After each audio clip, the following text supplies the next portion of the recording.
जब कुदरत अपना रूप दिखाती है तो रूह कांप जाती है, और ऐसा ही कुछ हुआ था फ्लाइट 571 के साथ। ये प्लेन एक बर्फीली पहाड़ी पर क्रैश हुआ, जमीन से हजारों फीट ऊपर। और इस क्रैश में जो पैसेंजर्स बचे रह गए, उनके पास खुद को बचाने के लिए सिर्फ एक ही चारा था, अपने ही फैमिली मेंबर्स और यार दोस्तों का मांस खाना। फ्लाइट 571 की कहानी, चाहे इसे आप दुनिया का सबसे बड़ा चमत्कार कहो या मानव इतिहास की सबसे बड़ी क्रूरता, लेकिन इस कहानी को सुनकर आपकी रूह कांप जाएगी। ये दिल दहला देने वाली कहानी शुरू होती है 12 अक्टूबर 1972 को। साउथ अमेरिका के यूरुग्वाई देश से एक चार्टर्ड प्लेन उड़ान भरता है, जिसको चिली देश की राजधानी सैंटियागो में पहुंचना है। इस प्लेन में बैठे हैं रग्बी प्लेयर्स, और उनका मैच देखने जा रहे हैं उनके फैमिली मेंबर्स, उनके रिलेटिव्स और उनके यार दोस्त। इस प्लेन में टोटल 45 पैसेंजर्स हैं, जिनमें 9 क्रू मेंबर्स हैं।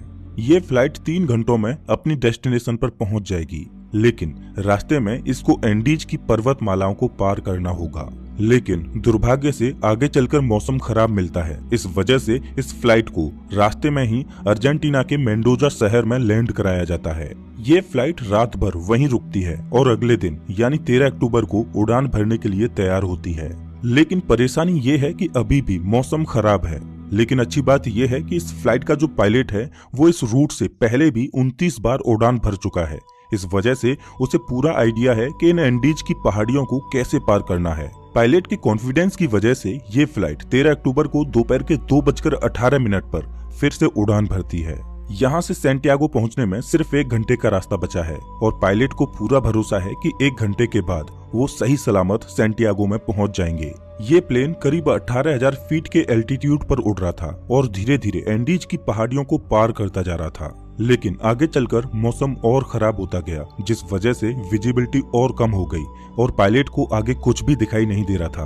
अगर मौसम साफ होता तो पायलट आसपास की पहाड़ियों को देखकर आइडिया लगा लेता कि प्लेन कहाँ है, लेकिन इस समय तो पायलट केवल प्लेन के इंस्ट्रूमेंट्स पर ही निर्भर है।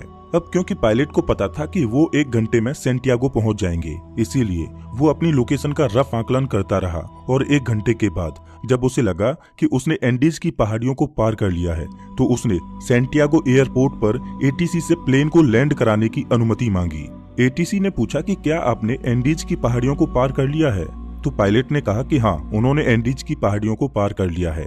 एटीसी भी पायलट द्वारा दी गई लोकेशन पर ही निर्भर थी, तो एटीसी ने प्लेन को लैंड कराने की परमिशन दे दी और पायलट से कहा कि आप प्लेन को 11,500 फीट के एल्टीट्यूड पर ले आओ। 3:21 पर पायलट प्लेन के एल्टीट्यूड को धीरे धीरे घटाने लगा। जैसे ही प्लेन नीचे आता है तो पायलट को दिखाई देता है कि अभी तो एंडीज की पहाड़ियां ही चल रही हैं और सामने एक बहुत बड़ी चट्टान है। जल्दी से पायलट प्लेन को फिर से ऊपर उठाने की कोशिश करते हैं, लेकिन अब बहुत देर हो चुकी थी। प्लेन को ऊपर उठाते उठाते प्लेन का पिछला हिस्सा पहाड़ी से टकरा जाता है और वो टूटकर अलग हो जाता है। प्लेन का पिछला हिस्सा खत्म होने की वजह से पीछे की जो सीटें थीं वो यात्रियों सहित हवा में उड़ जाती हैं और 3 पैसेंजर्स हवा में ही उड़कर खत्म हो जाते हैं। इस टकराव में प्लेन का राइट विंग भी टूट चुका था, जिस वजह से प्लेन डिसबैलेंस हो जाता है, जिस वजह से उसकी दूसरी विंग भी पहाड़ी से टकराती है और वो भी टूट जाती है। अब केवल प्लेन का फ्रंट पार्ट ही बचा था, जो 350 किलोमीटर प्रति घंटे की रफ्तार से नीचे ग्लेशियर में टकराता है।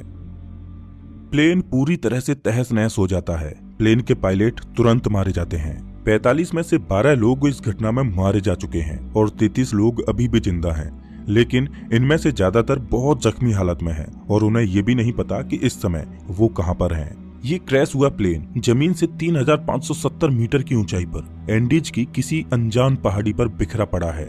क्या वो इस पहाड़ी से बचकर निकल पाएंगे या नहीं, ये कोई नहीं जानता। अभी तक जो हुआ वो तो महज एक छोटा सा ट्रेलर था। इस फ्लाइट की असली कहानी तो अब शुरू होगी। आप कल्पना भी नहीं कर सकते कि आगे चलकर इनके साथ क्या होने वाला है। ये वीरान एंडीज की पहाड़ियां अब इन पर कहर बनकर बरसने वाली हैं। इनकी आगे की स्टोरी जानकर आपकी रूह तक कांप जाएगी। घायल हुए पैसेंजर्स में से एक पैसेंजर था नांदो पराडो, जिसके सिर में चोट आई थी, जिस वजह से वो कोमा में चला गया। परेशानी ये थी कि जल्द ही सूर्य ढलने वाला था और शाम होने वाली थी। इस वजह से रेस्क्यू टीम के पास उनको ढूंढने के लिए ज्यादा वक्त नहीं था और बाई चांस अंधेरा होने से पहले उनको नहीं बचाया गया तो इस बर्फीली पहाड़ी पर रात गुजारना नामुमकिन होगा, क्योंकि यहाँ का तापमान रात में -30 डिग्री सेल्सियस तक पहुँच जाता है। जल्द ही रेस्क्यू के लिए 4 जहाज रवाना किए गए। इन चारों जहाजों ने एंडीज की पहाड़ियों को खंगाल डाला, लेकिन इन्हें कहीं भी कुछ भी नहीं मिला, क्योंकि प्लेन ऐसी जगह पर क्रैश हुआ था जहां पर सफेद बर्फ और घना कोहरा था और प्लेन भी सफेद रंग का ही था। इस वजह से ऊपर से देखने पर रेस्क्यू टीम को क्रैश साइट का अंदाजा ही नहीं हो पा रहा था। देखते ही देखते रात हो गई और उस दिन रात भर के लिए रेस्क्यू ऑपरेशन को स्थगित कर दिया गया। बचे हुए पैसेंजर्स को उम्मीद थी कि वो कैसे भी करके सिर्फ आज की रात काट लें, कल तो उन्हें कोई न कोई बचा ही लेगा। और उन्होंने क्रैश पड़े प्लेन में शेल्टर बनाया और रात गुजारी। ये रात इनके लिए बहुत भयानक थी, क्योंकि आज की रात इन्हें -30 डिग्री सेल्सियस में गुजारनी है। लेकिन इनके पास एक उम्मीद है कि कल इन्हें कोई न कोई ढूंढ लेगा और बचा लेगा। इस उम्मीद में ये इस रात को कैसे भी करके काट लेते हैं। लेकिन 5 लोग इस रात को नहीं झेल पाते और अब जिंदा बचे हुए लोगों की संख्या 33 से घटकर 28 रह जाती है। अगले दिन की सुबह 14 अक्टूबर को सर्च ऑपरेशन फिर से चालू किया जाता है और 11 जहाज इन्हें ढूंढने के लिए उड़ान भरते हैं। लेकिन परेशानी वही थी कि क्रैश हुआ प्लेन सफेद रंग की वजह से बर्फीली पहाड़ियों में नजर ही नहीं आ रहा था।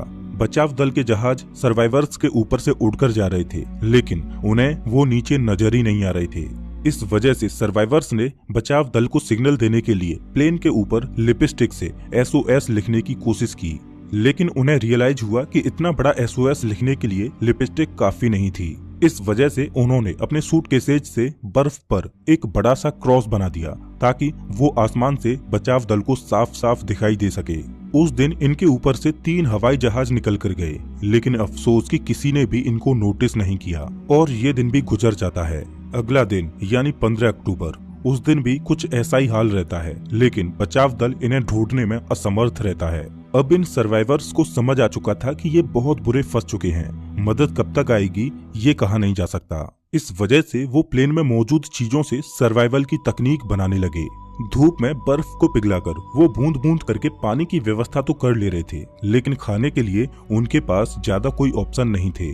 क्रैश के 3 दिन बाद यानी 16 अक्टूबर को नांदो पराडो कोमा से जाग उठता है और जैसे ही उसे होश आता है तो उसे पता चलता है कि इस क्रैश में उसकी मां खत्म हो चुकी है और उसकी 19 साल की बहन गंभीर रूप से घायल है। दिन प्रतिदिन गुजरता जा रहा है, मदद मिल नहीं पा रही। प्लेन में जो खाना था वो भी खत्म हो चुका है। सूरज की रोशनी बर्फ से रिफ्लेक्ट होकर इनकी आंखों को डैमेज कर रही है। भूख, प्यास और असहनीय ठंडी को सहते सहते अब इन्हें इस पहाड़ी पर 8 दिन गुजर चुके थे। रेस्क्यू प्लेन आते और इनके ऊपर से निकल जाते। क्रैश के 8 दिन बाद नांदो पराडो की बहन भी जीवन की लड़ाई को हार जाती है और अपना दम तोड़ देती है। और उधर 8 दिनों के बाद सर्च अभियान को रोक दिया जाता है, क्योंकि अक्टूबर के महीने में वहां पर बहुत ज्यादा बर्फ पड़ती है। इस वजह से सर्च अभियान को 2 महीनों के लिए स्थगित कर दिया जाता है। ऑफिशियल्स को ये लगा कि इन 8 दिनों में सारे यात्री मारे जा चुके होंगे। इस वजह से उनकी मुर्दा बॉडीज को 2 महीने के बाद खोजकर उनके घर वालों को भिजवा दिया जाएगा। इधर सर्वाइवर्स को प्लेन के मलबे में एक रेडियो मिला। जब सर्वाइवर्स ने रेडियो को ऑन किया तो उसमें उन्हीं की न्यूज ब्रॉडकास्ट हो रही थी कि फ्लाइट 571 के सर्च ऑपरेशन को अब बंद कर दिया गया है। इस न्यूज ने सर्वाइवर्स के होश उड़ा दिए। अभी तक तो उनको अपने खोजे जाने की एक उम्मीद थी, लेकिन वो अब रेडियो पर अपने ही मरने की खबर सुन रहे थे। अपने खोजे जाने की एक उम्मीद की किरण थी, वो भी टूट चुकी है। अब उनको पता है कि यहाँ पर मौत निश्चित है। अब या तो परिस्थितियों को अपने ऊपर हावी होने दो या उनका डटकर सामना करो। उन्होंने प्लेन की सीटों को फाड़कर उसकी रुई को अपने कपड़ों में भरकर ठंड से बचने की कोशिश की। सीट कवर्स को पैरों में लपेटकर बर्फ में चलने के लिए जूते बनाए। सबसे बड़ी दिक्कत खाने की थी। अब जिंदा रहने के लिए इनके पास सिर्फ एक ही ऑप्शन था, वो करना जो इतिहास में कभी भी किसी ने नहीं किया, जिसके बारे में सोचकर ही रूह कांप जाए। इन्होंने बर्फ में पड़ी अपने फैमिली मेंबर्स, रिलेटिव्स और जिनके साथ वो कभी खेले कूदे उन यार दोस्तों की मुर्दा बॉडीज को खाने का फैसला किया। हालांकि ये फैसला लेना उनके लिए बिल्कुल भी आसान नहीं था।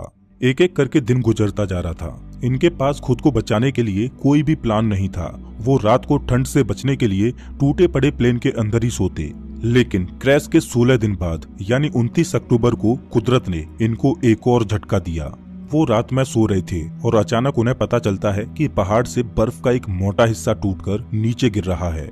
ये एवलांच इतनी जोर से आया कि भारी मात्रा में मौजूद बर्फ ने उनके टूटे प्लेन को अपनी चपेट में ले लिया।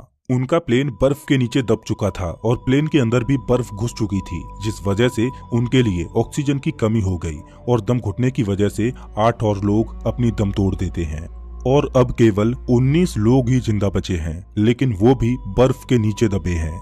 इस बर्फ से बाहर निकलने में इन लोगों को 3 दिनों का समय लग जाता है। अब इन्हें रियलाइज हो जाता है कि यहाँ रहेंगे तो एक एक करके सब लोग मारे जाएंगे। इससे अच्छा है कि इस पहाड़ी से बाहर निकलकर मदद ढूंढने की कोशिश की जाए। उन लोगों में ज्यादातर सभी जख्मी हालत में थे, इस वजह से वो इस पहाड़ी को पार करने में सक्षम नहीं थे। लेकिन 3 लोग ऐसे थे जो कम चोटिल थे, इस वजह से उन तीनों ने इस पहाड़ी से बाहर निकलकर मदद लाने का फैसला किया। उन्होंने रास्ते के लिए मांस के टुकड़े अपने साथ लिए और उनको ठंड से बचने के लिए सबसे मोटे कपड़े दिए गए। और क्रैश के 33 दिनों के बाद यानी 15 नवंबर को ये तीनों लोग मदद ढूंढने के लिए निकल पड़ते हैं। चलते चलते इनको शाम होने लगती है, तभी इनकी नजर प्लेन के दूसरे टूटे हुए हिस्से पर पड़ती है। प्लेन का जो पिछला हिस्सा टूटकर अलग हो गया था, उन्हें वो दिखाई देता है। जब वो उस मलबे के पास जाते हैं तो उन्हें उसमें खाने के लिए बहुत कुछ मिलता है। आज की रात उन्होंने इसी में गुजारने का फैसला किया। पिछले कुछ दिनों में आज की ये रात उनके लिए अच्छी रही। प्लेन के उस पिछले भाग में उन्हें एक बैटरी मिली। उन्होंने सोचा क्यों ना इस बैटरी को प्लेन के मेन बॉडी के पास ले जाया जाए और उसमें लगी कम्युनिकेशन डिवाइस को चालू करके मदद बुलाई जाए। लेकिन बैटरी का वजन 25 किलोग्राम था। इतनी भारी बैटरी को इतनी कमजोर हालत में क्रैश साइट पर ले जाना संभव नहीं था। फिर उन्होंने सोचा कि प्लेन की मेन बॉडी से उस कम्युनिकेशन डिवाइस को ही निकाल कर इस बैटरी के पास लाया जाए और उसे चालू किया जाए, जिसकी मदद से वो बचाव दल को बुला सकें। कुछ दिनों तक इन्होंने इसे चालू करने की कोशिश की, लेकिन इन्हें सफलता नहीं मिली और क्रैश के 59 दिनों बाद यानी 11 दिसंबर को एक और एवलांच आता है, जिसमें 3 और सर्वाइवर्स मारे जाते हैं, जिसके बाद जिंदा बचे लोगों की संख्या केवल 16 रह जाती है। और अब ये तीनों नौजवान कैनेसा, पराडो और विजिंटेन बिना किसी गियर के ग्लेशियर पर चढ़ाई करने के लिए निकल पड़ते हैं। ये तीनों पश्चिम दिशा की ओर चलते चले जाते हैं, लेकिन ये बिल्कुल भी नहीं जानते कि जिस दिशा में ये जा रहे हैं उसमें कोई इंसानी बस्ती इन्हें मिल पाएगी या नहीं। उनको बस ये लग रहा था कि उनको इस सामने वाली पहाड़ी को पार करना है और उन्हें मदद मिल जाएगी, और उन्हें उम्मीद थी कि वो 3 दिनों में इस पहाड़ी को पार कर लेंगे। इसीलिए उन्होंने अपने साथ में सिर्फ 3 दिनों के लिए ही मीट की सप्लाई रखी। इन्होंने धागे से सिलकर एक स्लीपिंग बैग बनाया था, तो ये दिन भर बिना किसी गियर के पहाड़ पर चढ़ते और रात में एक ही स्लीपिंग बैग में तीनों चिपक कर सोते। खुले में बिना किसी सुविधा के -30 डिग्री सेल्सियस में रात गुजारना कोई आसान बात नहीं थी। चलते चलते इन्हें चौथे दिन की सुबह हो चुकी थी, लेकिन अच्छी बात ये थी कि वो अब उस पहाड़ी की चोटी पर पहुंच चुके थे। जैसे ही ये पहाड़ की चोटी पर पहुंचे तो इनके पैरों तले जमीन निकल गई, क्योंकि पहाड़ पर चढ़कर इन्हें पता चला कि